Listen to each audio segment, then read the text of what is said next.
ਵਾਹਿਗੁਰੂ ਜੀ ਕਾ ਖਾਲਸਾ ਵਾਹਿਗੁਰੂ ਜੀ ਕੀ ਫਤਿਹ। ਇੱਕ ਦੋਸਤ ਨੇ ਆਪਣੀ ਜ਼ਿੰਦਗੀ ਦੀ ਇਹ ਕਹਾਣੀ ਤੁਹਾਡੇ ਨਾਲ ਸਾਂਝੀ ਕਰਨ ਲਈ ਭੇਜੀ ਹੈ ਕਿ ਮੇਰਾ ਨਾਮ ਨਾ ਦੱਸੀ, ਪਰ ਉਹ ਲੋਕਾਂ ਤੱਕ ਆਪਣੀ ਗਾਥਾ ਪਹੁੰਚਾਉਣੀ ਚਾਹੁੰਦਾ ਹੈ, ਖਾਸ ਕਰ ਨੌਜਵਾਨਾਂ ਤੱਕ। ਸਭ ਤੋਂ ਪਹਿਲਾਂ ਸਾਫ਼ ਸ਼ਬਦਾਂ ਵਿੱਚ ਦੱਸ ਦੇਵਾਂ ਕਿ ਇਹ ਕੋਈ ਮਨ ਘੜੰਤ ਕਹਾਣੀ ਨਹੀਂ ਹੈ, ਮੇਰੀ ਜ਼ਿੰਦਗੀ ਦਾ ਸੱਚ ਹੈ। ਤੇ ਇਸ ਸੱਚ ਦੇ ਉਹ ਸਭ ਗਵਾਹ ਨੇ ਜਿਨ੍ਹਾਂ ਨੇ ਮੇਰੇ ਨੇੜੇ ਜਾਂ ਦੂਰ ਹੋ ਕੇ ਮੇਰੀ ਜ਼ਿੰਦਗੀ ਦੇ ਇਸ ਦੌਰ ਨੂੰ ਵੇਖਿਆ ਆ। ਪੰਜਾਬ ਵਿੱਚ ਇੱਕ ਆਮ ਜਿਹੇ ਨੌਕਰੀ ਪੇਸ਼ਾ ਘਰ ਵਿੱਚ ਜੰਮਿਆ ਪਲਿਆ ਸਾਡਾ ਪੁਸ਼ਤੈਨੀ ਪਿੰਡ ਸਿੱਖ ਇਤਿਹਾਸ ਦੇ ਛੋਟੇ ਘੱਲੂਘਾਰਾ ਸਾਹਿਬ ਗੁਰਦੁਆਰੇ ਦੇ ਬਿਲਕੁਲ ਨਾਲ ਹੈ। ਸਾਡੀ ਜ਼ਮੀਨ ਵੀ ਗੁਰਦੁਆਰਾ ਸਾਹਿਬ ਤੋਂ 2 ਕੁ ਕਿੱਲੇ ਹਟਵੀਂ ਹੈ। ਬਾਪੂ ਹੋਰੀ ਦੱਸਦੇ ਹੁੰਦੇ ਆ ਕਿ ਪਹਿਲਾਂ ਗੁਰਦੁਆਰਾ ਨਹੀਂ ਸੀ ਹੁੰਦਾ। ਸਾਡੇ ਦਾਦੇ ਹੋਰਾਂ ਤੇ ਪਿੰਡ ਦੇ ਹੋਰ ਕੁਝ ਬੰਦਿਆਂ ਨੇ ਇਸ ਥਾਂ ਇੱਕ ਬੇਰੀ ਦੇ ਦੁਆਲੇ ਕੁਝ ਪੁਰਾਣੇ ਸ਼ਸਤਰ ਤੇ ਉਹਨਾਂ ਦੇ ਟੋਟੇ ਮਿਲੇ ਸੀ, ਜਿਸ ਕਰਕੇ ਉਹਨਾਂ ਨੇ ਘੱਲੂਘਾਰੇ ਦੀ ਯਾਦਗਾਰ ਬਣਾ ਦਿੱਤੀ ਤੇ ਉਸੇ ਥਾਂ ਤੇ ਅੱਜ ਕੱਲ੍ਹ ਗੁਰਦੁਆਰਾ ਘੱਲੂਘਾਰਾ ਸਾਹਿਬ ਬਣਿਆ ਹੋਇਆ। ਖੈਰ, ਮੈਂ ਉਸ ਪਿੰਡ ਵਿੱਚ ਜੰਮਿਆ ਪਲਿਆ ਨਹੀਂ। ਮੇਰੇ ਬੇਬੇ ਬਾਪੂ ਦੀ ਨੌਕਰੀ ਕਰਕੇ ਉਹ ਦੋਵੇਂ ਦੁਆਬੇ ਵਿੱਚ ਫਲੌਰ ਤੋਂ ਨਵਾਂ ਸ਼ਹਿਰ ਆਉਣ ਵਾਲੀ ਸੜਕ ਤੇ ਇੱਕ ਪਿੰਡ ਵਿੱਚ ਆ ਵਸੇ। ਇੱਥੇ ਹੀ ਮੇਰਾ ਜਨਮ ਹੋਇਆ। ਉਹ ਦੌਰ ਜਦੋਂ ਸਿੱਖ ਨੌਜਵਾਨੀ ਦਾ ਸ਼ਿਕਾਰ ਖੁੱਲ੍ਹ ਕੇ ਖੇਡਿਆ ਜਾਂਦਾ ਸੀ, ਮੈਂ ਉਦੋਂ ਤੁਰਨਾ ਸਿੱਖ ਰਿਹਾ ਸੀ। ਮੈਂ ਉਸ ਦੌਰ ਦੀ ਵੀ ਗੱਲ ਨਹੀਂ ਸੁਣਾਉਣ ਲੱਗਾ, ਮੈਂ ਆਪਣੀ ਜ਼ਿੰਦਗੀ ਬਾਰੇ ਦੱਸਣ ਲੱਗਾ ਹਾਂ। ਮੇਰੀ ਬੇਬੇ ਨੇ ਛੋਟੇ ਹੁੰਦਿਆਂ ਤੋਂ ਸਿੱਖ ਰਹੁ ਰੀਤਾਂ ਬਾਰੇ ਜਾਣਕਾਰੀ ਦਿੱਤੀ। ਚਾਅ ਨਾਲ ਗੁਰਦੁਆਰੇ ਜਾਣਾ, ਹੌਲੀ ਹੌਲੀ ਗੁਰਮੁਖੀ ਪੜ੍ਹ ਕੇ ਪਾਠ ਕਰਨ ਦਾ ਵੱਲ ਵੀ ਆ ਗਿਆ। ਮੇਰੀ ਬੇਬੇ ਹੁਣ ਤੱਕ ਨੇਮ ਨਾਲ ਪਾਠ ਕਰਦੀ ਹੈ। ਸਮਾਂ ਆਪਣੀ ਤੋਰ ਤੁਰਦਾ ਗਿਆ। ਸਕੂਲੀ ਪੜ੍ਹਾਈ ਤੋਂ ਬਾਅਦ ਡਿਪਲੋਮਾ ਤੇ ਫਿਰ ਡਿਗਰੀ ਵਿੱਚ ਦਾਖਲਾ ਮਿਲ ਗਿਆ। ਡਿਗਰੀ ਦੇ ਸ਼ੁਰੂਆਤੀ ਸਾਲਾਂ ਵਿੱਚ ਬਾਪੂ ਅਮਰੀਕਾ ਆ ਗਿਆ ਤੇ ਖ਼ਤਮ ਹੁੰਦੇ ਹੁੰਦੇ ਤੱਕ ਬੇਬੇ ਵੀ ਅਮਰੀਕਾ ਚਲੀ ਗਈ। ਵਾਹਿਗੁਰੂ ਦੀ ਕਿਰਪਾ ਨਾਲ ਮੈਂ ਵੀ ਇੰਗਲੈਂਡ ਪੜ੍ਹਾਈ ਲਈ ਚਲਾ ਗਿਆ। ਇਹ ਗੱਲ ਸੰਨ 2006 ਦੀ ਆ। ਮੈਂ ਇੰਗਲੈਂਡ ਆ ਕੇ ਆਪਣੇ ਆਪ ਨੂੰ ਬੜਾ ਨਾਡੂ ਖਾਂ ਸਮਝਣ ਲੱਗ ਪਿਆ ਸੀ। ਬਹੁਤਾ ਭਲਵਾਨ ਤਾਂ ਨਹੀਂ ਸੀ, ਪਰ ਸਰੀਰ ਤਗੜਾ ਸੀ। ਸ਼ਕਲ ਸੂਰਤ ਵੀ ਵਾਹਵਾ ਵਧੀਆ ਸੀ। ਤੋਂ ਇੰਗਲੈਂਡ ਉਚੇਰੀ ਪੜ੍ਹਾਈ ਦਾ ਵੀਜ਼ਾ ਮਿਲ ਜਾਣ ਕਰਕੇ ਮੋਢਿਆਂ ਉੱਪਰੋਂ ਥੁੱਕਣ ਲੱਗ ਪਿਆ ਸੀ। ਮੇਰੀ ਬੇਬੇ ਨੇ ਫੋਨ ਤੇ ਕਿਹਾ ਕਰਨਾ ਕਿ ਜਦੋਂ ਤਨਖਾਹ ਮਿਲੇ ਤਾਂ ਦਸਵੰਧ ਜ਼ਰੂਰ ਕੱਢਿਆ ਕਰ, ਗੁਰੂ ਘਰ ਜਾਇਆ ਕਰ। ਪਰ ਜਵਾਨੀ ਦੇ ਨਸ਼ੇ ਵਿੱਚ ਹਾਂ ਹੂੰ ਕਰ ਛੱਡਣੀ। ਕਦੇ ਕਦੇ ਕਹਿ ਦੇਣਾ, ਉਹ ਬੇਬੇ ਰੱਬ ਨੇ ਕਿਹੜਾ ਕਿਤੇ ਚਲੇ ਜਾਣਾ, ਤੇ ਮੈਂ ਵੀ ਭੱਜ ਨਹੀਂ ਜਾਣਾ ਕਿਤੇ, ਇੱਕੋ ਵਾਰੀ ਹਿਸਾਬ ਇਕੱਠਾ ਹੀ ਕਰ ਲਵਾਂਗੇ। ਐਵੇਂ ਕਿ ਹਫ਼ਤੇ 2 ਹਫ਼ਤੇ ਬਾਅਦ ਪੈਸਿਆਂ ਦਾ ਲੈਣ ਦੇਣ ਕਰਦੇ ਫਿਰਾਂਗੇ। ਬੇਬੇ ਨੇ ਬੜਾ ਸਮਝਾਉਣਾ, ਪਰ ਆਪਾਂ ਕਿੱਥੇ ਮੰਨਦੇ ਸੀ। ਕਾਮਰੇਡਾਂ ਵਾਲਾ ਥੋੜ੍ਹਾ ਥੋੜ੍ਹਾ ਪਰਛਾਵਾਂ ਪੈਂਦਾ ਸੀ ਉਦੋਂ। ਇਹ ਵੀ ਨਹੀਂ ਸੀ ਕਿ ਮੈਂ ਪੱਕਾ ਨਾਸਤਕ ਹੋ ਗਿਆ ਸੀ, ਬਸ ਜਵਾਨੀ ਦੇ ਨਸ਼ੇ ਵਿੱਚ ਰੱਬ ਨੂੰ ਝੇਡਾਂ ਜੀਆਂ ਕਰਨ ਲੱਗ ਪਿਆ ਸੀ। ਵੈਸੇ ਕਦੇ ਰੱਬ ਤੋਂ ਭਰੋਸਾ ਨਹੀਂ ਸੀ ਉੱਠਿਆ, ਜਾਣ ਬੁੱਝ ਕੇ ਕਿਸੇ ਦਾ ਦਿਲ ਨਹੀਂ ਸੀ ਦੁਖਾਇਆ। ਰੱਬ ਤੇ ਭਰੋਸਾ ਵੀ ਸੀ। ਅਗਲੇ ਸਾਲ ਮੇਰੇ ਘਰਦਿਆਂ ਨੇ ਚੰਗੀ ਗੂੜੀ ਜਾਣ ਪਛਾਣ ਵਿੱਚੋਂ ਅਮਰੀਕਾ ਦੀ ਇੱਕ ਕੁੜੀ ਲੱਭ ਕੇ ਮੇਰਾ ਰਿਸ਼ਤਾ ਪੱਕਾ ਕਰ ਦਿੱਤਾ। ਮੈਂ ਇੰਗਲੈਂਡ ਤੋਂ ਪੰਜਾਬ ਆ ਕੇ ਮੰਗਣੀ ਕਰਵਾ ਲਈ ਤੇ ਵਾਪਸ ਲੰਡਨ ਆ ਗਿਆ। ਪਰ 1-2 ਮਹੀਨੇ ਬਾਅਦ ਹੀ ਮੈਂ ਬਿਮਾਰ ਹੋ ਗਿਆ। ਟਾਇਲਟ ਵਿੱਚ ਖੂਨ ਆਉਣ ਲੱਗ ਪਿਆ। ਪਹਿਲਾਂ ਤਾਂ ਬਹੁਤੀ ਗੱਲ ਹੀ ਨਾ ਗੌਲੀ, ਪਰ ਫਿਰ ਬਿਮਾਰੀ ਵੱਧਦੀ ਗਈ। ਜਦੋਂ ਤੱਕ ਇੰਗਲੈਂਡ ਦੇ ਡਾਕਟਰਾਂ ਦੇ ਸਮਝ ਵਿੱਚ ਪਈ ਕਿ ਮੈਨੂੰ ਅਲਸਰ ਦੀ ਤਕਲੀਫ ਹੈ, ਉਦੋਂ ਤੱਕ ਵਾਧਾ ਵੱਧ ਕੇ ਬਹੁਤ ਹੋ ਗਿਆ ਸੀ। 80 ਕਿਲੋ ਭਾਰ ਘਟ ਕੇ 45 ਹੋ ਗਿਆ ਸੀ। ਮੰਜੇ ਨਾਲ ਲੱਗ ਕੇ ਹੱਡੀਆਂ ਦੀ ਮੁੱਠ ਹੋ ਗਿਆ। ਬੇਬੇ ਬਾਪੂ ਨੇ ਅਮਰੀਕਾ ਬੈਠੇ ਰੋਈ ਜਾਣਾ ਤੇ ਮੈਂ ਬਿਸਤਰੇ ਤੇ ਇਕੱਲੇ ਪਏ ਨੇ ਲੁਕਾ ਲੁਕਾ ਕੇ ਹੰਝੂ ਪੂੰਝੀ ਜਾਣੇ। ਬੇਬੇ ਨੇ ਕਹਿਣਾ, ਪਾਠ ਕਰਿਆ ਕਰ ਪੁੱਤ। ਤੇ ਮੈਂ ਜਿਵੇਂ ਰੱਬ ਤੋਂ ਰੁੱਸਿਆ ਪਿਆ ਸੀ, ਪਰ ਰੱਬ ਮੇਰੇ ਤੋਂ ਨਹੀਂ ਸੀ ਰੁੱਸਿਆ। ਮੈਂ ਦੱਸ ਦੇਵਾਂ ਕਿ ਵੀਜ਼ੇ ਦੀਆਂ ਮੁਸ਼ਕਲਾਂ ਕਰਕੇ ਨਾ ਤਾਂ ਬੇਬੇ ਬਾਪੂ ਮੇਰੇ ਕੋਲ ਆ ਸਕਦੇ ਸੀ ਤੇ ਨਾ ਮੈਂ ਉਹਨਾਂ ਕੋਲ ਜਾ ਸਕਦਾ ਸੀ। ਪਰ ਲੰਡਨ ਵਿੱਚ ਜਿਹੜੇ ਭਾਜੀ ਤੇ ਭਾਬੀ ਨੇ ਮੈਨੂੰ ਆਪਣੇ ਕੋਲ ਰੱਖਿਆ, ਸਕਿਆਂ ਤੋਂ ਵੱਧ ਖਿਆਲ ਰੱਖਿਆ। ਇੱਥੋਂ ਤੱਕ ਕਿ ਮੈਨੂੰ ਇਹ ਵੀ ਯਾਦ ਨਹੀਂ ਕਿ ਮੈਂ ਕਦੇ ਕਮਰੇ ਦਾ ਕਿਰਾਇਆ ਵੀ ਦਿੱਤਾ ਹੋਵੇ ਜਾਂ ਕਦੇ ਰਾਸ਼ਨ ਵਿੱਚ ਹਿੱਸਾ ਪਾਇਆ ਹੋਵੇ। ਉਲਟਾ ਭਾਜੀ ਤੇ ਭਾਬੀ ਨੇ ਮੇਰੇ ਮੰਜੇ ਤੇ ਪਏ ਦੀ ਹਰ ਫਰਮਾਇਸ਼ ਪੂਰੀ ਕਰਨੀ। ਜੇ ਅੱਧੀ ਰਾਤ ਨੂੰ ਵੀ ਮੈਂ ਕਿਹਾ ਕਿ ਕੁਝ ਖਾਣਾ ਹੈ ਤਾਂ ਭਾਬੀ ਨੇ ਤਾਜ਼ਾ ਬਣਾ ਕੇ ਦੇਣਾ, ਜਿਵੇਂ ਰੱਬ ਆਪ ਆ ਕੇ ਮੇਰਾ ਖਿਆਲ ਰੱਖਦਾ ਹੋਵੇ। ਇਲਾਜ ਦੇ ਲਈ ਮੈਂ ਕਦੇ ਪੰਜਾਬ ਤੇ ਕਦੇ ਲੰਡਨ ਗੇੜਿਆਂ ਵਿੱਚ ਪਏ ਰਹਿਣਾ। ਬਿਸਤਰੇ ਤੇ ਪਏ ਬੰਦੇ ਨੂੰ ਇੰਨਾ ਸਫ਼ਰ ਕਰਨਾ ਕਿੰਨਾ ਔਖਾ ਹੈ, ਇਹ ਮੈਨੂੰ ਹੀ ਪਤਾ। ਮੈਨੂੰ ਦਿੱਲੀ ਤੋਂ ਲੈਣ ਜਾਂ ਛੱਡਣ ਵਾਲਿਆਂ ਨੂੰ ਪਤਾ ਕਿ ਹਰ 15-15 ਮਿੰਟ ਬਾਅਦ ਪੈਟਰੋਲ ਪੰਪ ਤੇ ਗੱਡੀ ਰੋਕ ਕੇ ਮੈਨੂੰ ਟਾਇਲਟ ਲੈ ਜਾਣਾ।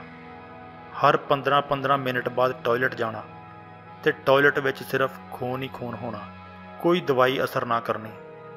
ਰੋਟੀ ਜਾਂ ਕੁਝ ਹੋਰ ਸਖਤ ਖਾਣਾ ਬੰਦ ਸੀ। 3 ਵੇਲੇ ਸਿਰਫ ਖਿਚੜੀ ਖਾਣੀ ਤੇ ਉਹ ਵੀ 1 ਜਾਂ ਅੱਧੀ ਕੌਲੀ। ਪਹਿਲੇ ਚਮਚੇ ਤੋਂ ਲੈ ਕੇ ਆਖਰੀ ਚਮਚੇ ਦੌਰਾਨ 2 ਜਾਂ 3 ਵਾਰੀ ਉੱਠ ਕੇ ਟਾਇਲਟ ਜਾਣਾ। ਕਈ ਵਾਰੀ ਤਾਂ ਬਿਸਤਰੇ ਤੋਂ ਟਾਇਲਟ ਜਾਣ ਦੀ ਵਾਟ ਵੀ ਪੂਰੀ ਨਹੀਂ ਸੀ ਹੁੰਦੀ, ਕੱਪੜੇ ਲਿਬੜ ਜਾਣੇ। ਇੱਥੇ ਪੰਜਾਬ ਵਿੱਚ ਵੀ ਮੇਰੇ ਮਸੇਰ ਭਰਾ ਨੇ ਤੇ ਭਾਬੀ ਨੇ ਮੇਰੀ ਬਹੁਤ ਸੇਵਾ ਕੀਤੀ, ਜਿਵੇਂ ਰੱਬ ਮੈਨੂੰ ਦੁੱਖ ਦੇ ਕੇ ਵੀ ਮੇਰੀ ਆਪ ਸੰਭਾਲ ਕਰ ਰਿਹਾ ਸੀ। ਮੈਂ ਮਨ ਵਿੱਚ ਵਾਹਿਗੁਰੂ ਵਾਹਿਗੁਰੂ ਕਰਦਾ ਹੁੰਦਾ ਸੀ, ਪਰ ਕਦੇ ਨੇਮ ਨਾਲ ਪਾਠ ਨਹੀਂ ਸੀ ਕਰਦਾ। ਹਾਲਾਂਕਿ ਬੇਬੇ ਨੇ ਬਹੁਤ ਕਹਿਣਾ ਕਿ ਨੇਮ ਨਾਲ ਪਾਠ ਕਰਿਆ ਕਰ। ਬੇਬੇ ਬਾਪੂ ਦੀ ਉਦੋਂ ਤੱਕ ਦੀ ਸਾਰੀ ਕਮਾਈ ਤੇ ਅਮਰੀਕਾ ਵਿੱਚ ਦਿਹਾੜੀਆਂ ਤੇ ਮਿਹਨਤਾਂ ਨਾਲ ਕਮਾਏ ਸਾਰੇ ਡਾਲਰ ਡਾਕਟਰਾਂ ਦੀਆਂ ਜੇਬਾਂ ਵਿੱਚ ਚਲੇ ਗਏ।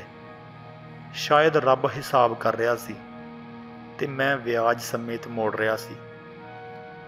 ਮੈਨੂੰ ਪਤਾ ਨਹੀਂ ਕਿੰਨਾ ਕੁ ਗਲੂਕੋਜ਼ ਲੱਗਾ। ਕੁੱਲ ਅਰਸੇ ਦੌਰਾਨ ਕੋਈ 15 ਕੁ ਯੂਨਿਟ ਖੂਨ ਦੇ ਚੜ੍ਹੇ ਹੋਣਗੇ। ਹਰ ਮਹੀਨੇ ਹਸਪਤਾਲ ਵਿੱਚ 1-2 ਹਫ਼ਤੇ ਲਾਉਣੇ ਆਮ ਗੱਲ ਸੀ। ਜਿੰਨਾ ਮੈਂ ਕਮਜ਼ੋਰ ਹੋ ਗਿਆ ਸੀ, ਹੱਡੀਆਂ ਦੀ ਮੁੱਠ ਹੋ ਗਿਆ ਸੀ। ਉਸ ਤੋਂ ਮੇਰੇ ਰਿਸ਼ਤੇਦਾਰ ਇਹ ਸੋਚਦੇ ਕਿ ਸ਼ਾਇਦ ਇਹਨੂੰ ਕੋਈ ਨਾਮੁਰਾਦ ਬਿਮਾਰੀ ਲੱਗ ਗਈ ਹੈ। ਇੰਗਲੈਂਡ ਗਏ ਨੇ, ਜਵਾਨੀ ਦੇ ਨਸ਼ੇ ਵਿੱਚ ਕੁਝ ਗਲਤ ਕਰ ਲਿਆ ਹੋਵੇਗਾ, ਸ਼ਾਇਦ ਏਡਜ਼ ਨਾ ਹੋ ਗਈ ਹੋਵੇ। ਇਸੇ ਦੌਰਾਨ ਮੇਰੀ ਹੋਣ ਵਾਲੀ ਘਰਵਾਲੀ ਨੂੰ ਮੈਂ ਹਸਪਤਾਲ ਬਿਸਤਰੇ 'ਤੇ ਪਏ ਨੇ ਸਾਫ਼ ਕਿਹਾ ਕਿ ਉਹ ਮੇਰੀ ਉਡੀਕ ਨਾ ਕਰੇ। ਤਾਂ ਉਹਦਾ ਜਵਾਬ ਸੀ ਕਿ ਜੇ ਵਿਆਹ ਤੋਂ ਬਾਅਦ ਤੁਸੀਂ ਬਿਮਾਰ ਹੋ ਜਾਂਦੇ ਤਾਂ ਫਿਰ ਕੀ ਹੁੰਦਾ। ਮੈਨੂੰ ਉਸ 'ਤੇ ਬੜਾ ਮਾਣ ਹੋਇਆ ਕਿ ਅਮਰੀਕਾ ਵਿੱਚ ਰਹਿ ਕੇ ਵੀ ਕੋਈ ਇੰਨਾ ਚੰਗਾ ਹੋ ਸਕਦਾ। ਉਸੇ ਦੇ ਜ਼ੋਰ ਪਾਉਣ 'ਤੇ ਸਾਡੇ ਵਿਆਹ ਦੀ ਤਰੀਕ ਮਿੱਥੀ ਗਈ। ਵਿਆਹ ਲਈ 2007 ਦਸੰਬਰ ਵਿੱਚ ਉਹ ਪੰਜਾਬ ਆਏ। ਵਿਆਹ ਤੋਂ ਪੂਰਾ 1 ਹਫ਼ਤਾ ਪਹਿਲਾਂ ਮੈਂ ਹਸਪਤਾਲ ਵਿੱਚ ਫੇਰ ਦਾਖਲ ਸੀ। 3 ਯੂਨਿਟ ਖੂਨ ਦੇ ਲਵਾ ਕੇ ਤੁਰਨ ਜੋਗਾ ਹੋਇਆ। ਅਗਲੇ ਐਤਵਾਰ ਨਵਾਂ ਸ਼ਹਿਰ ਦੇ ਪੈਲਸ ਵਿੱਚ ਵਿਆਹ ਸੀ। ਮੈਂ ਖਾਸ ਤੌਰ 'ਤੇ ਆਪਣੇ ਰਿਸ਼ਤੇਦਾਰਾਂ ਨੂੰ ਕਿਹਾ ਹੋਇਆ ਸੀ ਗੁਰਦੁਆਰੇ ਤੇ ਗ੍ਰੰਥੀਆਂ ਦੇ ਰਾਗੀਆਂ ਨੂੰ ਇਹ ਪੱਕਾ ਕਰ ਦੇਣ ਕਿ ਮੈਂ ਬਹੁਤੀ ਦੇਰ ਨਹੀਂ ਬਹਿ ਸਕਦਾ, ਇਸ ਲਈ ਜ਼ਿਆਦਾ ਦੇਰ ਕੀਰਤਨ ਨਾ ਕਰਨ, ਬਸ ਲਾਵਾਂ ਕਰਵਾ ਕੇ ਮੈਨੂੰ ਤੋਰ ਦੇਣ। ਕਿਉਂਕਿ ਮੈਂ ਆਪਣੇ ਆਪ ਨੂੰ ਬਹੁਤ ਕੋਸ਼ਿਸ਼ ਕਰਕੇ ਵੀ 30-40 ਮਿੰਟ ਤੋਂ ਵੱਧ ਨਹੀਂ ਸੀ ਰੋਕ ਸਕਦਾ। ਲਾਵਾਂ ਤੇ ਬਹਿਣ ਵੇਲੇ ਮੈਂ ਆਪਣੇ ਵਾਹਿਗੁਰੂ ਅੱਗੇ ਅਰਦਾਸ ਕੀਤੀ ਕਿ ਮਾਲਕਾ ਤੇਰੇ ਦਰ ਤੇ ਆਇਆ, ਤੂੰ ਇੱਜ਼ਤ ਰੱਖ ਲੈ, ਜਿਉਂਦਾ ਵੀ ਤੇਰਾ ਤੇ ਮਰਿਆ ਵੀ ਤੇਰਾ। ਮੇਰਾ ਵਾਹਿਗੁਰੂ ਬੇਅੰਤ ਹੈ ਤੇ ਵਾਹਿਗੁਰੂ ਬਖਸ਼ਣਹਾਰ ਵੀ ਹੈ। ਪਰ ਰੱਬ ਸੱਚਾ ਇਮਤਿਹਾਨ ਵੀ ਲੈਂਦਾ ਤੇ ਟੁਣਕਾ ਵੀ ਲੈਂਦਾ ਕਿ ਕਿਤੇ ਜਿਹੜੇ ਭਾਂਡੇ ਵਿੱਚ ਮਿਹਰਾਂ ਦੀ ਦੌਲਤ ਭਰਨੀ ਹੈ ਉਹ ਪੱਕਾ ਵੀ ਹੈ ਕਿ ਨਹੀਂ। ਸ਼ਾਇਦ ਇਹੋ ਕੁਝ ਮੇਰੇ ਨਾਲ ਹੋ ਰਿਹਾ ਸੀ ਤੇ ਕੁਝ ਹੋਣਾ ਬਾਕੀ ਸੀ। ਅਸੀਂ ਸੁਖੀ ਸਾਂਦੀ ਵਿਆਹ ਕੇ ਘਰ ਆ ਗਏ। ਮੇਰੇ ਬੇਬੇ ਬਾਪੂ ਅਮਰੀਕਾ ਬੈਠੇ ਵੀਜ਼ੇ ਦੀ ਮਜਬੂਰੀ ਕਰਕੇ ਵਿਆਹ 'ਤੇ ਵੀ ਨਹੀਂ ਆ ਸਕੇ ਸੀ। ਵਿਆਹ ਦੇ ਹਫ਼ਤੇ ਕੁ ਮਗਰੋਂ ਮੇਰੀ ਘਰਵਾਲੀ ਅਮਰੀਕਾ ਆ ਗਈ ਤੇ ਮੈਂ ਵਾਪਸ ਇੰਗਲੈਂਡ ਚਲਾ ਗਿਆ। ਕਿਉਂਕਿ ਇੰਗਲੈਂਡ ਵਿੱਚ ਇਲਾਜ ਮੁਫਤ ਤੇ ਵਧੀਆ ਸੀ, ਪਰ ਰਫ਼ਤਾਰ ਬਹੁਤ ਹੌਲੀ ਸੀ। 2008 ਮੈਂ ਸਾਰਾ ਇੰਗਲੈਂਡ ਰਿਹਾ ਤੇ 2009 ਵਿੱਚ ਆਪਣੀ ਘਰਵਾਲੀ ਦੇ ਕਹਿਣ 'ਤੇ ਇੰਗਲੈਂਡ ਛੱਡ ਕੇ ਅਗਸਤ ਵਿੱਚ ਪੱਕਾ ਹੀ ਪੰਜਾਬ ਆ ਗਿਆ ਤਾਂ ਕਿ ਆਪਣਾ ਅਮਰੀਕਾ ਦਾ ਵੀਜ਼ਾ ਗ੍ਰੀਨ ਕਾਰਡ ਲੈ ਕੇ ਮੈਂ ਅਮਰੀਕਾ ਪਹੁੰਚ ਜਾਵਾਂ। ਦਸੰਬਰ ਤੱਕ ਕਾਗਜ਼ਾਂ ਦੀ ਦੌੜ ਭੱਜ ਕਰਕੇ ਆਪਣਾ ਮੈਡੀਕਲ ਕਲੀਅਰ ਕਰਕੇ ਮੈਂ ਪਾਸਪੋਰਟ ਤੇ ਗ੍ਰੀਨ ਕਾਰਡ ਲਵਾ ਲਿਆ ਸੀ। ਅਲਸਰ ਕੋਈ ਐਸੀ ਬਿਮਾਰੀ ਨਹੀਂ ਜੋ ਮੈਡੀਕਲ ਵਿੱਚ ਰੁਕਾਵਟ ਬਣੇ। ਜਨਵਰੀ ਦੀ ਫਲਾਈਟ ਬੁੱਕ ਕਰਵਾ ਕੇ ਸਾਰਿਆਂ ਨੂੰ ਦੱਸ ਦਿੱਤਾ ਕਿ ਮੈਂ ਜਾ ਰਿਹਾ। ਮੇਰੀ ਫਲਾਈਟ ਮੰਗਲਵਾਰ ਦੀ ਸੀ। ਸ਼ੁੱਕਰਵਾਰ ਸ਼ਾਮ ਨੂੰ ਕੋਈ 4 ਵਜੇ ਮੈਨੂੰ ਦਿੱਲੀ ਐਮਬੈਸੀ ਤੋਂ ਫੋਨ ਆਇਆ ਕਿ ਜਿਸ ਦਿਨ ਮੇਰਾ ਵੀਜ਼ਾ ਸਟicker ਛਪਿਆ ਸੀ ਉਸ ਦਿਨ ਉਹਨਾਂ ਦੀ ਪ੍ਰਿੰਟਿੰਗ ਮਸ਼ੀਨ ਵਿੱਚ ਕੋਈ ਤਕਨੀਕੀ ਨੁਕਸ ਸੀ। ਇਸ ਲਈ ਉਸ ਦਿਨ ਛਪੇ ਸਾਰੇ ਵੀਜ਼ਿਆਂ ਵਿੱਚ ਤਕਨੀਕੀ ਮੁਸ਼ਕਲਾਂ ਹਨ। ਇਸ ਲਈ ਅੰਬੈਸੀ ਵਾਲੇ ਉਸ ਦਿਨ ਜਾਰੀ ਹੋਏ ਸਾਰੇ ਵੀਜ਼ੇ ਵਾਲਿਆਂ ਨੂੰ ਫੋਨ ਕਰਕੇ ਵਾਪਸ ਬੁਲਾ ਰਹੇ ਆ ਤਾਂ ਕਿ ਉਹਨਾਂ ਦੇ ਪਾਸਪੋਰਟ 'ਤੇ ਨਵਾਂ ਸਟicker ਛਾਪ ਕੇ ਲਾਇਆ ਜਾ ਸਕੇ। ਮੇਰੀ ਫਲਾਈਟ ਮੰਗਲਵਾਰ ਦੀ ਸੀ, ਇਸ ਲਈ ਮੈਂ ਉਹਨਾਂ ਨੂੰ ਕਿਹਾ ਕਿ ਮੈਂ ਸੋਮਵਾਰ ਅੰਬੈਸੀ ਹਾਜ਼ਰ ਹੋ ਜਾਵਾਂਗਾ। ਮੈਂ ਸਾਰੇ ਰਿਸ਼ਤੇਦਾਰਾਂ ਦੋਸਤਾਂ ਮਿੱਤਰਾਂ ਨੂੰ ਮਿਲ ਕੇ ਸਮਾਨ ਪੈਕ ਕਰਕੇ ਦਿੱਲੀ ਆ ਗਿਆ ਤਾਂ ਕਿ ਸੋਮਵਾਰ ਕੰਮ ਨਿਬੇੜ ਕੇ ਮੰਗਲਵਾਰ ਉੱਥੋਂ ਦੀ ਫਲਾਈਟ ਫੜ ਲਵਾਂ। ਜਦੋਂ ਸੋਮਵਾਰ ਅੰਬੈਸੀ ਜਾ ਕੇ ਆਪਣਾ ਪਾਸਪੋਰਟ ਜਮ੍ਹਾਂ ਕਰਵਾਇਆ ਤਾਂ ਥੋੜ੍ਹੀ ਦੇਰ ਬਾਅਦ ਮੈਨੂੰ ਇੱਕ ਨਿੱਕੇ ਜਿਹੇ ਕਮਰੇ ਵਿੱਚ ਸੱਦਿਆ ਗਿਆ। ਉਹਨਾਂ ਨੇ ਮੇਰੀ ਪੁੱਛਗਿੱਛ ਕਰਨੀ ਸ਼ੁਰੂ ਕਰ ਦਿੱਤੀ। ਆਖੇ ਵਿਆਹ ਕਿਵੇਂ ਹੋਇਆ, ਕਿੰਨੇ ਪੈਸੇ ਦਿੱਤੇ ਸੀ, ਤੇਰੇ ਬੇਬੇ ਬਾਪੂ ਅਮਰੀਕਾ ਕਿਵੇਂ ਗਏ ਸੀ ਤੇ ਹੋਰ ਬਹੁਤ ਕੁਝ। ਮੈਂ ਇੰਤਜ਼ਾਰ ਕੀਤਾ ਤੇ ਕਿਹਾ ਕਿ ਮੇਰੀ ਇੰਟਰਵਿਊ ਪਹਿਲਾਂ ਹੋ ਚੁੱਕੀ ਹੈ ਤੇ ਉਸ ਤੋਂ ਬਾਅਦ ਹੀ ਵੀਜ਼ਾ ਮਿਲਿਆ। ਹੁਣ ਦੁਬਾਰਾ ਮੈਂ ਕਿਸੇ ਸਵਾਲ ਦਾ ਜਵਾਬ ਨਹੀਂ ਦੇਣਾ ਜਦ ਤੱਕ ਤੁਸੀਂ ਮੈਨੂੰ ਇਹ ਨਹੀਂ ਦੱਸਦੇ ਕਿ ਇਹ ਪੁੱਛਗਿੱਛ ਕਿਉਂ ਹੋ ਰਹੀ ਹੈ। ਜਦੋਂ ਮੈਂ ਅੜ ਗਿਆ ਤਾਂ ਉਹਨਾਂ ਨੇ ਮੈਨੂੰ ਦੱਸਿਆ ਕਿ ਸਾਨੂੰ ਤੇਰੀ ਵਾਈਫ ਦੀ ਫੈਕਸ ਮਿਲੀ ਹੈ ਤੇ ਉਹਦੇ ਵਿੱਚ ਉਹਨੇ ਕਿਹਾ ਏ ਕਿ ਉਹ ਤੇਰੇ ਤੋਂ ਤਲਾਕ ਲੈਣ ਜਾ ਰਹੀ ਹੈ ਤੇ ਤੇਰੀ ਸਪਾਂਸਰਸ਼ਿਪ ਵਾਪਸ ਲੈਂਦੀ ਹੈ। ਇਸ ਲਈ ਅਸੀਂ ਤੇਰਾ ਵੀਜ਼ਾ ਗ੍ਰੀਨ ਕਾਰਡ ਰੱਦ ਕਰ ਰਹੇ ਹਾਂ। ਮੈਨੂੰ ਸਮਝ ਨਾ ਆਵੇ ਕਿ ਹੋ ਕੀ ਰਿਹਾ ਹੈ, ਰੋਵਾਂ ਜਾਂ ਹੱਸਾਂ। ਆਪਣਾ ਰੱਦ ਹੋਇਆ ਗ੍ਰੀਨ ਕਾਰਡ ਲੈ ਕੇ ਮੈਂ ਜਿਸ ਗੱਡੀ ਵਿੱਚ ਸਮਾਨ ਲੈ ਕੇ ਦਿੱਲੀ ਗਿਆ ਸੀ ਉਸੇ ਤੇ ਪੰਜਾਬ ਵਾਪਸ ਆ ਗਿਆ। ਵਾਪਸ ਆ ਕੇ ਦਿਲ ਤੇ ਬਹੁਤ ਬੋਝ ਲੈ ਲਿਆ। ਕਦੇ ਕਦੇ ਦਿਲ ਕਰਨਾ ਕਿ ਖੁਦਕੁਸ਼ੀ ਕਰ ਲਵਾਂ। ਘਰ ਦੇ ਨਾਲ ਜਰਨੈਲੀ ਸੜਕ ਵਗਦੀ ਹੈ। ਤਕਰੀਬਨ ਰੋਜ਼ ਹੀ ਸੜਕ ਕੰਢੇ ਜਾ ਕੇ ਖੜ ਜਾਣਾ ਕਿ ਹੁਣ ਆਉਣ ਵਾਲੇ ਅਗਲੇ ਟਰੱਕ ਥੱਲੇ ਆ ਕੇ ਟੰਟਾ ਮੁਕਾ ਦੇਣਾ। ਪਰ ਉਨੀ ਦੇਰ ਇਹ ਵੀ ਸੋਚਣਾ ਕਿ ਮਨਾ ਤੂੰ ਆਪ ਤਾਂ ਖੁਦਕੁਸ਼ੀ ਨੂੰ ਬੁਜ਼ਦਿਲੀ ਕਹਿੰਦਾ ਰਿਹਾ ਤੇ ਹੁਣ ਆਪ ਹੀ ਬੁਜ਼ਦਿਲ ਬਣ ਰਿਹਾ। ਤੂੰ ਮਾਂ ਪਿਓ ਦਾ ਕੱਲਾ ਕੱਲਾ ਪੋਤਿਆਂ, ਤੇਰੇ ਤੇ ਉਹਨਾਂ ਨੇ ਆਪਣਾ ਸਾਰਾ ਕੁਝ ਦਾਅ ਤੇ ਲਾ ਦਿੱਤਾ, ਉਹਨਾਂ ਦੀ ਸਾਰੀ ਕਮਾਈ ਉਜਾੜ ਕੇ, ਤੇ ਹੁਣ ਤੂੰ ਖੁਦਕੁਸ਼ੀ ਦਾ ਰਾਹ ਫੜੇਂਗਾ। ਇਨ੍ਹਾਂ ਸੋਚਾਂ ਵਿੱਚ ਘਿਰੇ ਨੇ ਵਾਪਸ ਆ ਜਾਣਾ। 2010 ਦੀ ਦੀਵਾਲੀ ਦੇ ਦਿਨਾਂ ਦੀ ਗੱਲ ਹੈ। ਇੱਕ ਦਿਨ ਪਤਾ ਨਹੀਂ ਮਨ ਵਿੱਚ ਕੀ ਖਿਆਲ ਆਇਆ ਤੇ ਮੈਂ ਘਰਦਿਆਂ ਨੂੰ ਕਿਹਾ ਕਿ ਮੈਂ ਪਿੰਡ ਜਾਣਾ ਆ, ਘੱਲੂ ਘਰੇ ਗੁਰਦੁਆਰਾ ਸਾਹਿਬ ਮੱਥਾ ਟੇਕਣ। ਗੱਡੀ ਘਰੇ ਖੜੀ ਸੀ ਤੇ 15-20 ਮਿੰਟ ਬਾਅਦ ਰੁਕ ਕੇ ਗੁਰਦਾਸਪੁਰ ਜਾਣਾ ਕੋਈ ਬੜਾ ਔਖਾ ਵੀ ਨਹੀਂ ਸੀ। ਸੋ ਮੈਂ ਆਪਣਾ ਜ਼ਰੂਰੀ ਸਮਾਨ ਤੇ ਦਵਾਈਆਂ ਲੈ ਕੇ ਪਿੰਡ ਆ ਗਿਆ। ਅਗਲੇ ਦਿਨ ਗੁਰੂ ਘਰ ਜਾ ਕੇ ਅਰਦਾਸ ਕੀਤੀ ਤੇ ਉਸ ਮਾਲਕ ਅੱਗੇ ਬੇਨਤੀ ਕੀਤੀ ਕਿ ਮੈਂ ਸੁਖਮਨੀ ਸਾਹਿਬ ਦਾ ਪਾਠ ਕਰਨਾ ਚਾਹੁੰਦਾ ਹਾਂ, ਪਰ ਬਹੁਤੀ ਦੇਰ ਬਹਿ ਨਹੀਂ ਸਕਦਾ।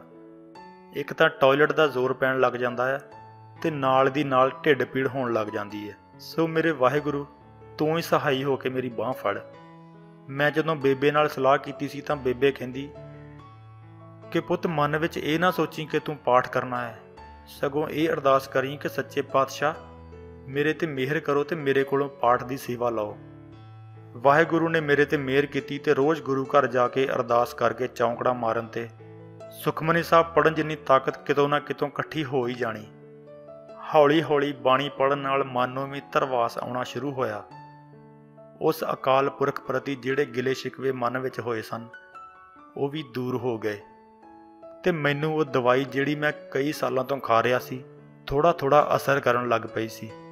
ਵਾਹਿਗੁਰੂ ਤੇ ਭਰੋਸਾ ਪੱਕਾ ਹੋਣ ਤੋਂ ਬਾਅਦ ਮੇਰੇ ਦਿਨ ਫਿਰਨ ਲੱਗੇ। 2013 ਵਿੱਚ ਜਦੋਂ ਮੈਂ ਥੋੜਾ ਤੁਰਨ ਫਿਰਨ ਜੋਗਾ ਹੋਇਆ, ਹੁਣ ਮੈਨੂੰ ਇਹ ਫਿਕਰ ਸੀ ਕਿ ਮੈਂ ਕਮਾਵਾਂਗਾ ਕੀ ਤੇ ਖਾਵਾਂਗਾ ਕੀ। ਸਾਰੀ ਉਮਰ ਬੇਬੇ ਬਾਪੂ ਤੇ ਬੋਝ ਬਣ ਕੇ ਵੀ ਮੈਂ ਨਹੀਂ ਸੀ ਰਹਿ ਸਕਦਾ। ਭਾਰਾ ਕੰਮ ਮੇਰੇ ਕੋਲੋਂ ਕੋਈ ਹੋਣਾ ਨਹੀਂ ਸੀ ਤੇ ਅਫਸਰੀ ਦੀ ਕੁਰਸੀ ਵਾਲੇ ਕੰਮ ਦਾ ਕੋਈ ਤਜਰਬਾ ਨਹੀਂ ਸੀ। 2013 ਦੀ ਅਪ੍ਰੈਲ ਦੀ ਗੱਲ ਹੈ, ਜਦੋਂ ਕੈਨੇਡਾ ਰਹਿੰਦੇ ਮੇਰੇ ਇੱਕ ਪੁਰਾਣੇ ਜਮਾਤੀ ਦੋਸਤ ਦਾ ਫੋਨ ਆਇਆ। ਉਹਨੇ ਮੈਨੂੰ ਅਮਰੀਕਾ ਦੀ ਇੱਕ ਸੌਫਟਵੇਅਰ ਕੰਪਨੀ ਵਿੱਚ ਨੌਕਰੀ ਲਈ ਅਰਜ਼ੀ ਦੇਣ ਲਈ ਕਿਹਾ। ਉਹ ਨੌਕਰੀ ਮੁੰਬਈ ਵੱਲ ਇੱਕ ਮਸ਼ਹੂਰ ਸ਼ਹਿਰ ਵਿੱਚ ਸੀ। ਮੈਨੂੰ ਲੱਗਦਾ ਸੀ ਕਿ ਬਿਨਾਂ ਕਿਸੇ ਖਾਸ ਤਜਰਬੇ ਦੇ ਮੇਰਾ ਕੋਈ ਐਡੀ ਵੱਡੀ ਕੰਪਨੀ ਵਿੱਚ ਕੰਮ ਨਹੀਂ ਲੱਗ ਸਕਦਾ, ਪਰ ਉਹਦੇ ਕਹਿਣ ਤੇ ਮੈਂ ਨੌਕਰੀ ਦੀ ਅਰਜ਼ੀ ਭਰ ਦਿੱਤੀ। ਵਾਹਿਗੁਰੂ ਨੇ ਕਿਰਪਾ ਕੀਤੀ ਤੇ ਮੈਨੂੰ ਉਹ ਨੌਕਰੀ 4,85,000 ਸਾਲਾਨਾ ਪੈਕੇਜ ਤੇ ਮਿਲ ਗਈ। ਮੇਰੀ ਇੰਟਰਵਿਊ ਤੋਂ ਕੁਝ ਦਿਨ ਪਹਿਲਾਂ ਮੇਰੇ ਬੇਬੇ ਬਾਪੂ ਨੂੰ ਅਮਰੀਕਾ ਦੀ ਨਾਗਰਿਕਤਾ ਵੀ ਮਿਲ ਗਈ ਤੇ ਉਹ ਵੀ ਪੰਜਾਬ ਮੈਨੂੰ ਤਕਰੀਬਨ 7-8 ਸਾਲਾਂ ਬਾਅਦ ਆ ਕੇ ਮਿਲੇ। ਮਹੀਨੇ ਕੁ ਬਾਅਦ ਮਈ 2013 ਵਿੱਚ ਉਹ ਅਮਰੀਕਾ ਆ ਗਏ ਤੇ ਮੈਂ ਨੌਕਰੀ ਲਈ ਪੰਜਾਬ ਛੱਡ ਕੇ ਉਸ ਦੱਖਣੀ ਸ਼ਹਿਰ ਆ ਗਿਆ। ਨਵੀਂ ਥਾਂ ਆ ਕੇ ਰਹਿਣ ਸਹਿਣ ਬਦਲਿਆ, ਆਦਤਾਂ ਬਦਲੀਆਂ ਤੇ ਸਵੇਰੇ ਉੱਠ ਕੇ ਪਾਠ ਕਰਨਾ ਸ਼ੁਰੂ ਕੀਤਾ। ਮੇਰੀ ਸਿਹਤ ਵਿੱਚ ਸੁਧਾਰ ਹੋ ਰਿਹਾ ਸੀ। ਸਾਲ ਦੇ ਅਖੀਰ ਤੱਕ ਕਾਫੀ ਫਰਕ ਸੀ। ਨਵਾਂ ਸਾਲ ਚੜ੍ਹਦਿਆਂ ਹੀ ਮੇਰੀ ਕੈਨੇਡਾ ਦੀ ਪੁਆਇੰਟ ਸਿਸਟਮ ਤੇ ਪਾਈ ਗਈ PR ਦੀ ਅਰਜ਼ੀ ਤੇ ਸੁਣਵਾਈ ਹੋ ਗਈ ਤੇ ਮਾਰਚ ਵਿੱਚ ਮੈਂ ਕੈਨੇਡਾ ਆ ਗਿਆ। ਅੱਜ ਮੈਨੂੰ ਕੈਨੇਡਾ ਆਏ ਨੂੰ 5 ਸਾਲ ਤੋਂ ਉੱਤੇ ਹੋ ਚੱਲੇ ਆ। ਵਾਹਿਗੁਰੂ ਦੀ ਮਿਹਰ ਨਾਲ ਸਿਟੀਜ਼ਨ ਵੀ ਹੋ ਗਿਆ ਤੇ ਪਿਛਲੇ ਸਾਲ ਦੁਬਾਰਾ ਵਿਆਹ ਵੀ ਹੋ ਗਿਆ। ਜ਼ਿੰਦਗੀ ਬਹੁਤ ਵਧੀਆ ਤੁਰ ਪਈ ਹੈ। ਇਸ ਸਾਰੀ ਰਾਮ ਕਹਾਣੀ ਨੂੰ ਸੁਣਾਉਣ ਦਾ ਮੇਰਾ ਮਤਲਬ ਇਹ ਸੀ ਕਿ ਜ਼ਿੰਦਗੀ ਵਿੱਚ ਔਕੜਾਂ ਬਹੁਤ ਆਉਂਦੀਆਂ ਨੇ। ਹਰ ਇੱਕ ਨੂੰ ਵੱਖਰੀ ਔਕੜ ਆਉਂਦੀ ਹੈ ਤੇ ਜੇ ਤੁਸੀਂ ਆਪਣੇ ਰੱਬ ਤੇ ਵਿਸ਼ਵਾਸ ਰੱਖਦੇ ਹੋ ਤਾਂ ਰੱਬ ਤੁਹਾਨੂੰ ਉਹਨਾਂ ਔਕੜਾਂ ਨਾਲ ਜੂਝਣ ਦਾ ਜਿਗਰਾ ਤੇ ਸਬਰ ਵੀ ਬਖਸ਼ਦਾ ਹੈ। ਉਹਦੀ ਰਜ਼ਾ ਵਿੱਚ ਰਾਜੀ ਰਹਿਣਾ ਜਦੋਂ ਆ ਜਾਏ ਤਾਂ ਫਿਰ ਦੁੱਖ ਵੀ ਉਹਦੇ ਹੀ ਹੁੰਦੇ ਆ ਤੇ ਸੁੱਖ ਵੀ। ਗੱਲ ਮੰਨਣ ਦੀ ਹੈ। ਪਰ ਜੇ ਤੁਸੀਂ ਸੋਚੋ ਕਿ ਰੱਬ ਇੱਕ ਪੁਰਾਣਾ ਖਿਆਲ ਆ ਜਾਂ ਵੇਲਾ ਵਿਆਹ ਚੁੱਕਾ ਕੋਈ ਸਿਧਾਂਤ ਆ ਤੇ ਤੁਸੀਂ ਨਵੇਂ ਇਨਕਲਾਬੀ ਉਸ ਪੁਰਾਣੇ ਸਿਧਾਂਤ ਨੂੰ ਬਦਲ ਕੇ ਕੋਈ ਨਵਾਂ ਸਿਧਾਂਤ ਘੜ ਲਓਗੇ ਤਾਂ ਤੁਹਾਡੀ ਖੁਸ਼ਫਹਿਮੀ ਆ। ਚੰਗਾ ਹੈ ਕਿ ਤੁਸੀਂ ਆਪਣੇ ਆਪ ਨੂੰ ਰੱਬ ਦੀ ਰਜ਼ਾ ਵਿੱਚ ਢਾਲ ਲਓ, ਨਾ ਕਿ ਇਹ ਕੋਸ਼ਿਸ਼ ਕਰੋ ਕਿ ਰੱਬ ਨੂੰ ਆਪਣੀ ਸਹੂਲਤ ਮੁਤਾਬਕ ਚਲਾ ਲਵਾਂਗੇ। ਰੱਬ ਦੇ ਸ਼ਰੀਕ ਨਾ ਬਣੋ, ਨਿਮਾਣੇ ਹੋ ਕੇ ਭਾਣਾ ਮੰਨੋ ਤੇ ਰਜ਼ਾ ਵਿੱਚ ਰਾਜ਼ੀ ਰਹੋ। ਉਹ ਤੁਹਾਨੂੰ ਹਿੰਮਤ ਵੀ ਬਖਸ਼ੇਗਾ ਤੇ ਹੌਸਲਾ ਵੀ। ਜੇ ਤੁਸੀਂ ਰੱਬ ਦੇ ਹੋ ਜਾਵੋਗੇ ਤਾਂ ਉਹਦੇ ਦਿੱਤੇ ਦੁੱਖ ਸੁੱਖ ਵੀ ਚੁਭਣਗੇ ਨਹੀਂ। ਪਰ ਜੇ ਕਹੋ ਕਿ ਆਪਣੀ ਸਹੂਲਤ ਲਈ ਗੁਰਦੁਆਰੇ ਬਹਿਣ ਲਈ ਕੁਰਸੀ ਚਾਹੀਦੀ ਆ, ਤਾਂ ਫਿਰ ਤੁਸੀਂ ਆਪਣੀ ਸਹੂਲਤ ਦੇ ਗੁਲਾਮ ਹੋ ਚੁੱਕੇ ਹੋ ਤੇ ਤੁਹਾਡੇ ਸਰੀਰ ਨੂੰ ਜੰਗਾਲ ਲੱਗ ਚੁੱਕਾ ਹੈ। ਤੇ ਯਾਦ ਰੱਖਿਓ, ਜੰਗਾਲੇ ਸਰੀਰ ਕਦੇ ਵੀ ਜ਼ਿੰਮੇਵਾਰੀ ਵਾਲਾ ਕੋਈ ਭਾਰ ਨਹੀਂ ਚੁੱਕ ਸਕਦੇ। ਇਸ ਵੀਰ ਦੀ ਕਹਾਣੀ ਤੋਂ ਸਾਨੂੰ ਬਹੁਤ ਜ਼ਿਆਦਾ ਮੋਟੀਵੇਸ਼ਨ ਮਿਲਦੀ ਹੈ। ਜੇ ਤੁਹਾਨੂੰ ਵੀ ਕਹਾਣੀ ਵਧੀਆ ਲੱਗੀ ਹੋਵੇ ਤਾਂ ਇਸ ਨੂੰ ਸ਼ੇਅਰ ਜ਼ਰੂਰ ਕਰਨਾ। ਜੇ ਤੁਸੀਂ ਸਾਡੇ ਚੈਨਲ ਬੀਇੰਗ ਸਿੱਖ ਤੇ ਪਹਿਲੀ ਵਾਰ ਆਏ ਹੋ ਤਾਂ ਇਸ ਨੂੰ ਸਬਸਕ੍ਰਾਈਬ ਜ਼ਰੂਰ ਕਰ ਲੈਣਾ। ਤੁਸੀਂ ਸਾਨੂੰ ਇੰਸਟਾਗ੍ਰਾਮ ਐਂਡ ਫੇਸਬੁੱਕ ਤੇ ਵੀ ਲਾਈਕ ਐਂਡ ਫੋਲੋ ਕਰ ਸਕਦੇ ਹੋ। ਵਾਹਿਗੁਰੂ ਜੀ ਕਾ ਖਾਲਸਾ, ਵਾਹਿਗੁਰੂ ਜੀ ਕੀ ਫਤਿਹ।